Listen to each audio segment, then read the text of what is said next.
നമുക്ക് കുറച്ചും കൂടി നമ്മുടെ മൾട്ടിപ്ലിക്കേഷനും അഡീഷനും ഒക്കെ ഒരുമിച്ച് വരുന്ന പ്രോബ്ലംസ് ആണ്. അതായത് നമ്മൾ ഇതുവരെ പഠിച്ച എല്ലാ തിയറീസിന്റെ അപ്ലിക്കേഷൻ ആണ്. ഇങ്ങനത്തെ പ്രോബ്ലംസ് ആണ് കൂടുതലും നമുക്ക് എക്സാമിന് വരിക. ഇപ്പൊ ജസ്റ്റ് നോക്കാം, എല്ലാവരും വർക്കൗട്ട് ചെയ്യണം നോട്ടിൽ ഈ പ്രോബ്ലംസ് ഒക്കെ. A speaks truth in 70% cases. അതായത് എ എന്താണ് 70% സത്യമാണ് പറയുക. And B in 85% cases, B 85%. In what percentage of cases are they likely to contradict each other in stating the same factor. അവര് സെയിം കാര്യം പറയുമ്പോൾ എന്താണ് രണ്ടുപേരും കോൺട്രഡിക്റ്റ് എന്ന് പറഞ്ഞാൽ എന്താണ് രണ്ടുപേരും രണ്ട് അഭിപ്രായം പറയാനുള്ള സാധ്യത. എന്ന് വെച്ചാൽ ഒരാൾ സത്യം പറയുമ്പോൾ ഒരാൾ നുണ പറയുക, അല്ലെങ്കിൽ ആദ്യത്തെ ആൾ നുണ പറയുമ്പോൾ മറ്റാൾ സത്യം പറയുക. അപ്പോൾ നമുക്ക് എന്ത് വേണം? പി ഓഫ് സത്യം പറയാനുള്ള പ്രോബബിലിറ്റി കണ്ടുപിടിക്കണം, രണ്ടുപേരുടെ സത്യം പറയാതിരിക്കാനുള്ള പ്രോബബിലിറ്റിയും കണ്ടുപിടിക്കണം. എ എന്താണ് 70%. 70 എന്ന് പറയുമ്പോൾ എന്താണ് 100ന്റെ ബേസിൽ പറയണം. അപ്പോൾ സ്പീക്ക് എ എന്താണ് ട്രൂ പറയാനുള്ള പ്രോബബിലിറ്റി എന്താണ്? P of A speak truth 70% കേസുകളാണ്. അപ്പൊ 70/100. ഇനി ബി സത്യം പറയാനുള്ളതോ P of B speaks truth, അതായത് 85% അപ്പൊ 85/100. ഇനി എന്താണ് P does not speak truth, അതായത് എന്താണ് എ എന്താണ് സത്യം പറയാതിരിക്കാനുള്ള സാധ്യത എത്രയാണ്? 70% സത്യം പറയും. അപ്പൊ ബാക്കി 30% സത്യം പറയാതിരിക്കാനുള്ള സാധ്യത. P of A complement 30/100. ഇനി ബി സത്യം പറയാതിരിക്കാനുള്ളതോ 85% സത്യം പറയും. അപ്പൊ ബാക്കി 15/100. നമ്മളോട് ചോദിച്ചേക്കണം എന്താണ്? P of they contradict each other. രണ്ടുപേരും ഒരേ കാര്യം പറയുമ്പോ എന്താണ് വിരുദ്ധാഭിപ്രായം എപ്പോഴാ പറയാ? ഒരാള് സത്യം ഒരാള് നുണയും. അതിന് രണ്ട് സാധ്യതകളാണുള്ളത്. ഒന്നില്ലെങ്കിൽ എ സത്യം പറയുന്നു ബി നുണ പറയുന്നു, അതല്ലെങ്കിൽ എന്താണ് ബി സത്യം പറയുന്നു എ നുണ പറയുന്നു. രണ്ട് സാധ്യതകളിലും ആ കോൺട്രഡിക്റ്റ് വരും. അപ്പൊ ദേ കോൺട്രഡിക്റ്റ് ഈച്ച് അതർ എന്ന് പറയുമ്പോൾ എന്താണ്? ഒന്നില്ലെങ്കിൽ A speak truth and B lies, ആദ്യത്തെ സിറ്റുവേഷൻ. ഓർ എന്താണ് B speak truth and A lies. അതാണ് അതിന്റെ സംഭവം. A speak truth and B lies എന്ന് പറയുമ്പോൾ എന്താണ്? P of A and B lies ആണ്, അതായത് ബി കോംപ്ലിമെന്റ്. ഓർ അല്ലെങ്കിൽ ബി സ്പീക്സ് ട്രൂത്ത്, അതായത് ബി ആൻഡ് എ ലൈസ്, അതായത് എ കോംപ്ലിമെന്റ്. അതായത് P of A into P of B complement. And വരുമ്പോ ഇൻറ്റു ആണ്, P of A into P of B. Or വരുമ്പോ plus ആണ്, അല്ലെങ്കിൽ union. Plus P of B into എന്താണ് A complement. P of B into P of A complement. P of A അത് എത്രയാണ് നമ്മൾ കണ്ടുപിടിച്ചേക്കണേ? 70/100 into P of B complement എത്രയാണ്? 15/100 plus P of B 85/100 into P of A complement 30/100. Solve ചെയ്യുമ്പോൾ 1050/10,000 plus 2550/10,000. നമ്മൾ എല്ലാം കൂടി സോൾവ് ചെയ്യുമ്പോൾ രണ്ടും കൂടി ആഡ് ചെയ്ത് ബൈ 10,000 ചെയ്യുമ്പോൾ ഐ തിങ്ക് 3600 ഡിവൈഡഡ് ബൈ 10,000, അതായത് 0.36. അപ്പൊ നമ്മളത് ആ വേർഡ്സിലാക്കി എഴുതിയിട്ട്, അതായത് അപ്പൊ പെർസെൻറ്റേജിലാണ് നമുക്കൊക്കെ തന്നിരിക്കുന്നത്. അപ്പൊ പെർസെൻറ്റേജ് ഓഫ് കേസസ് കോൺട്രഡിക്റ്റ് എന്നാണ് ചോദിച്ചേക്കണത്. അപ്പൊ 0.36 ഇൻറ്റു 100, അതായത് 36% കേസുകളിൽ എന്താണ് ഒരാള് സത്യം ഒരാള് നുണയും പറയാം. ഇനി വേറൊരു problem. A box contain 3 red and 7 white balls. One ball is drawn at random and in its place a ball of other color is put in the box. അതായത് ഒരു ബോക്സിൽ 3 റെഡും 7 വൈറ്റ് ബോൾസും ആണ് ഉള്ളത്. അതിൽ ഒരു ബോൾ ഡ്രോൺ ചെയ്തു, randomly drone ചെയ്തു. എന്നിട്ട് അതിന്റെ പ്ലേസിൽ എന്താണ് വേറൊരു കളറുള്ള എന്താണ് ബോൾ വെച്ചു. Now one ball is drawn. അത് വെച്ചതിന് ശേഷം എന്ത് ചെയ്തു? റാൻഡം ആയിട്ട് വേറൊരു ബോൾ ഡ്രോൺ ചെയ്തു. Now one ball is drawn at random from the box. Find the probability that it is red. അങ്ങനെ റീപ്ലേസ് ചെയ്തതിന് ശേഷം വീണ്ടും ഒരു ബോൾ ഡ്രോ ചെയ്തു. അപ്പൊ അങ്ങനെ രണ്ടാമത് ഡ്രോ ചെയ്യുന്ന ബോള് എന്താവാനുള്ള സാധ്യത? റെഡ് ആവാനുള്ള സാധ്യതയാണ് നമ്മളോട് ചോദിച്ചേക്കണത്. അതായത് നമ്മുടെ ബോക്സിൽ 3 റെഡും 7 വൈറ്റ് ബോൾസും ആണ് ഉണ്ടായിരുന്നത്. അതിൽ ഒരു ബോള് റാൻഡം ആയിട്ട് എടുത്തു, എന്നിട്ട് അതിനെതിരെയുള്ള കളറ് അതിനകത്ത് വെച്ചു, ബോക്സിനകത്ത് അതിനെതിരെയുള്ള കളർ വെച്ചു. ഇപ്പോൾ റെഡാ കിട്ടിയെങ്കിൽ വൈറ്റ് റീപ്ലേസ് ചെയ്തു, വൈറ്റാ കിട്ടിയെങ്കിൽ റെഡ് വെച്ചു. അതിനുശേഷം എന്താണ്, ഒരു ബോൾ ഡ്രോൺ ചെയ്തു. അങ്ങനെ ആ രണ്ടാമത് ഡ്രോൺ ചെയ്യുന്ന ബോള് റെഡ് ആവാനുള്ള പ്രോബബിലിറ്റി ആണ് നമ്മളോട് ചോദിച്ചേക്കുന്നത്. അതായത് B of drawing A red ball in second time. ഇപ്പൊ എന്തൊക്കെ സാധ്യതയുണ്ട്? ആദ്യം എടുക്കുന്ന ബോള് വൈറ്റ് ആവുക, എന്നിട്ട് രണ്ടാമത് നമ്മൾ ഇങ്ങനെ റീപ്ലേസ് ചെയ്തതിന് എടുക്കുന്ന ബോള് റെഡ് ആവാം. അല്ലെങ്കിൽ എന്താണ്, ആദ്യം നമ്മൾ ഡ്രോ ചെയ്യുന്ന ബോളും റെഡ് ആവാം, റീപ്ലേസിന് ശേഷം നമ്മൾ എടുക്കുന്ന ബോളും എന്താവാം? റെഡ് ആവാം. അങ്ങനെ രണ്ട് അല്ലെ, നമ്മള് ഒന്നില്ലെങ്കിൽ ആദ്യം എടുക്കുന്ന ബോൾ വൈറ്റ് ആവാം, എന്നിട്ട് എന്താണ് നമ്മളപ്പോ എന്താണ് റെഡ് ബോൾ റീപ്ലേസ് ചെയ്യും, അപ്പൊ രണ്ടാമത് എടുക്കുന്ന ബോൾ എന്താണ്? റെഡ് ആവാം. അതല്ലെങ്കിൽ വേറൊരു സാധ്യത എന്താണത്?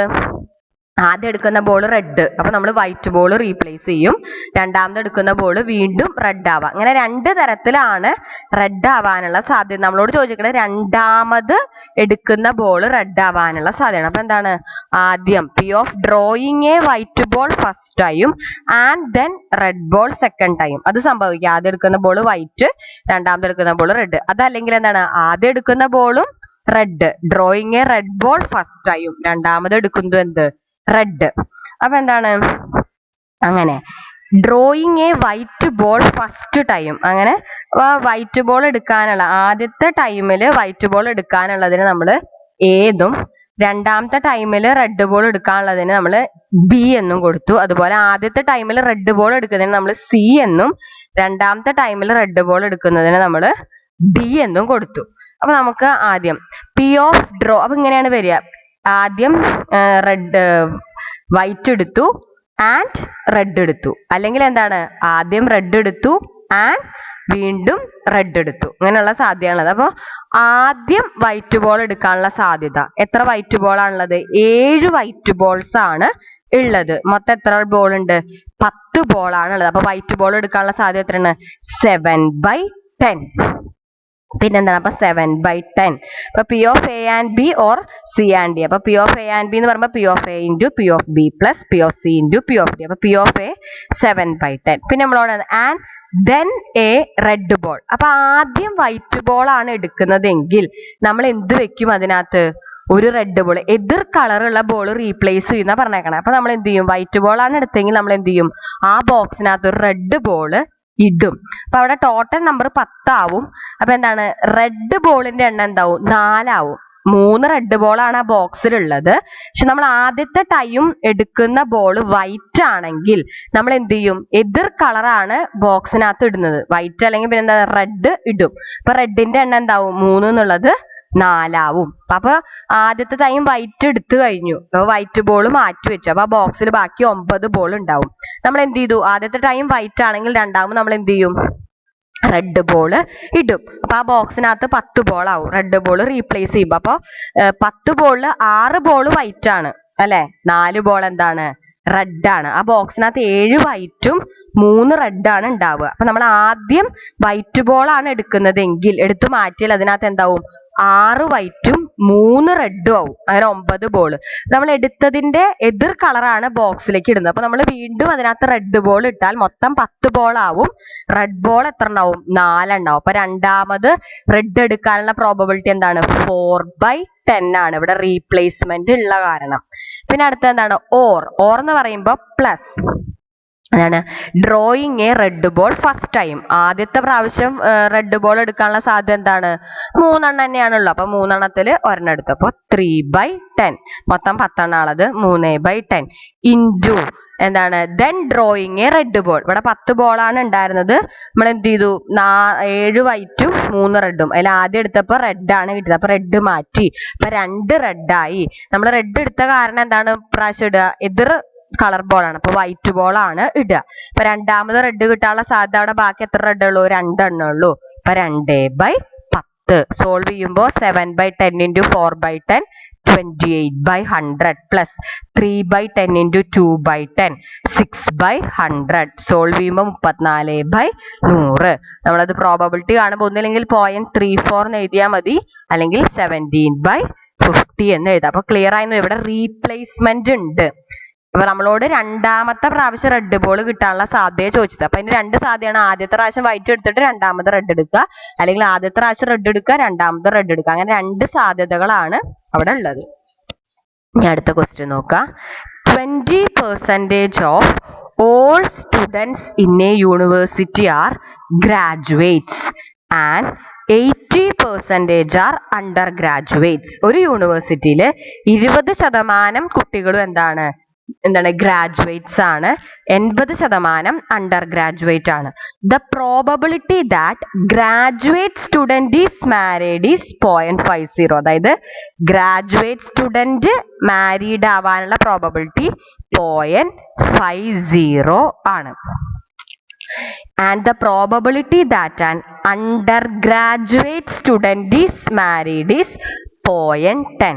ഒരു അണ്ടർ ഗ്രാജുവേറ്റ് സ്റ്റുഡന്റ് മാരീഡ് ആവാനുള്ള പ്രോബബിലിറ്റി എന്താണ്? 0.10. One student is selected at random. What is the probability that student selected is married? അപ്പൊ ഇവിടെ എന്താന്ന് വെച്ചാൽ നമ്മളൊരു ഇവിടെ രണ്ട് സെക്ഷൻ സ്റ്റുഡൻസ് ഉണ്ട്, ഗ്രാജുവേറ്റ്സും ഉണ്ട് അണ്ടർ ഗ്രാജുവേറ്റ്സും ഉണ്ട്. അപ്പൊ ഇവിടെ എന്താണ്, നമുക്കൊരു മാരീഡ് സ്റ്റുഡന്റിനെ സെലക്ട് ചെയ്യാനുള്ള പ്രോബബിലിറ്റി ആണ് ചോദിക്കുന്നത്. അപ്പൊ ഇവിടെ എന്തൊക്കെയുണ്ട്? ഒന്നില്ലെങ്കിൽ നമ്മൾ സെലക്ട് ചെയ്യുന്ന കുട്ടി അണ്ടർ ഗ്രാജുവേറ്റ് സ്റ്റുഡന്റ് ആണ് ആൻഡ് ഷീസ് മാരീഡ്. അല്ലെങ്കിൽ എന്താണ്, നമ്മൾ സെലക്ട് ചെയ്യുന്ന കുട്ടി ഗ്രാജുവേറ്റ് സ്റ്റുഡന്റ് ആണ് ആൻഡ് ഷീസ് മാരീഡ്. അപ്പൊ അങ്ങനെ രണ്ട് സാധ്യതകളാണ് അവിടെ ഉള്ളത്. ഒന്നില്ലെങ്കിൽ നമ്മൾ സെലക്ട് ചെയ്യുന്ന കുട്ടി ഗ്രാജുവേറ്റ് ആണ്, ആ കുട്ടി മാരീഡ് ആണ്. അല്ലെങ്കിൽ നമ്മൾ സെലക്ട് ചെയ്യുന്ന കുട്ടി അണ്ടർ ഗ്രാജുവേറ്റ് ആണ്, അപ്പൊ ആ കുട്ടി മാരീഡ് ആണ്. അതായത് ഗ്രാജുവേറ്റ് ആയിട്ട് അണ്ടർ ഗ്രാജുവേറ്റ് ആവുന്നു, പ്ലസ് അണ്ടർ ഗ്രാജുവേറ്റ് ആയിട്ട് ഗ്രാജുവേറ്റ് ആയിട്ട് മാരീഡ് ആവുന്നു, ഓർ അല്ലെങ്കിൽ എന്താണ് അണ്ടർ ഗ്രാജുവേറ്റ് ആയിട്ട് മാരീഡ് ആവുന്നു.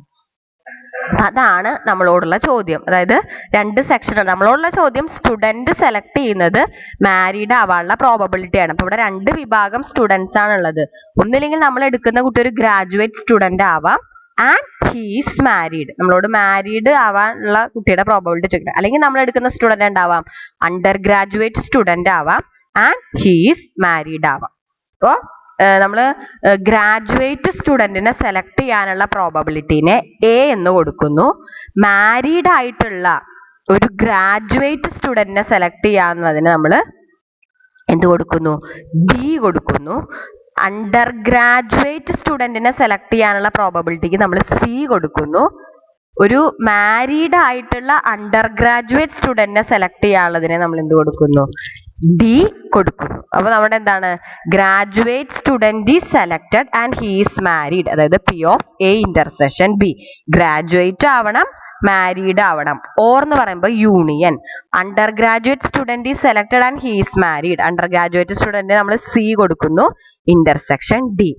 ഇവിടെ എന്താണ് P of A intersection B, ഇവിടെ എന്താണ് ഗ്രാജുവേറ്റ് എന്താണ് മാരീഡ് ആണ് പക്ഷെ ഗ്രാജുവേറ്റ് ആണ്, അതിനുള്ള പ്രോബബിലിറ്റി ആണ്. അതായത് ബി ഗിവൺ എ ആണ്. അപ്പൊ നമ്മൾ എന്താണ് P of A intersection B എന്ന് പറയുമ്പോൾ ഇവിടെ ഡിപ്പെൻഡന്റ് ആണ് അല്ലെ, എന്താണ് ഇൻഡിപെൻഡന്റ് അല്ല, ഗ്രാജുവേറ്റും ആവണം മാരീഡും ആവണം. അപ്പൊ നമ്മുടെ ഇന്റർസെക്ഷന്റെ ഫോർമുല എന്താണ്? P of A into P of be given A plus P of C into P of D given A. Given എന്ന് പറഞ്ഞാൽ അത് സംഭവിച്ചു ഇന്നതാണെങ്കിൽ. ഇപ്പൊ എന്താണ് പി ഓഫ് എ, നമ്മുടെ ഗ്രാജുവേറ്റ് സ്റ്റുഡന്റിനെ സെലക്ട് ചെയ്യാനുള്ള പ്രോബബിലിറ്റി, എത്ര ഗ്രാജുവേറ്റ് സ്റ്റുഡന്റ് ആണുള്ളത്? 20%, അതായത് 20/100 P of A into P of be given A, അതായത് നമ്മൾ സെലക്ട് ചെയ്തിരിക്കുന്നത് ഒരു മാരീഡ് ആണ് ആൻഡ് ഹീസ് ഗ്രാജുവേറ്റ്, അതായത് ഗ്രാജുവേറ്റ് സ്റ്റുഡന്റ് മാരീഡ് ആവാനുള്ള പ്രോബബിലിറ്റി ഡയറക്റ്റ് തന്നിട്ട് 0.50, അപ്പൊ ഇൻറ്റു 0.50 പ്ലസ് ഇനി നമ്മൾ ഒരു അണ്ടർ ഗ്രാജുവേറ്റ് സ്റ്റുഡന്റിനെ സെലക്ട് ചെയ്യാനുള്ള സാധ്യത എത്ര ശതമാനമുള്ളത്? 80%, അപ്പൊ 80/100 into P of D by C, അതായത് മാരീഡ് ആണ് ബട്ട് ഹീസ് അണ്ടർ ഗ്രാജുവേറ്റ്. അപ്പോൾ മാരീഡ് ആയിട്ടുള്ള അണ്ടർ ഗ്രാജുവേറ്റ് സ്റ്റുഡന്റിനെ സെലക്ട് ചെയ്യാനുള്ള സാധ്യത എത്രയാണ്? 0.10, അപ്പൊ ഇൻറ്റു 0.10, അപ്പൊ 20/100 ഇൻറ്റു 0.50 0.10 പ്ലസ് 80/100 ഇൻറ്റു 0.10 0.08 സോൾവ് ചെയ്യുമ്പോൾ 0.18. അപ്പൊ നിങ്ങൾ എപ്പോഴും സെന്റൻസ് നോക്കുക.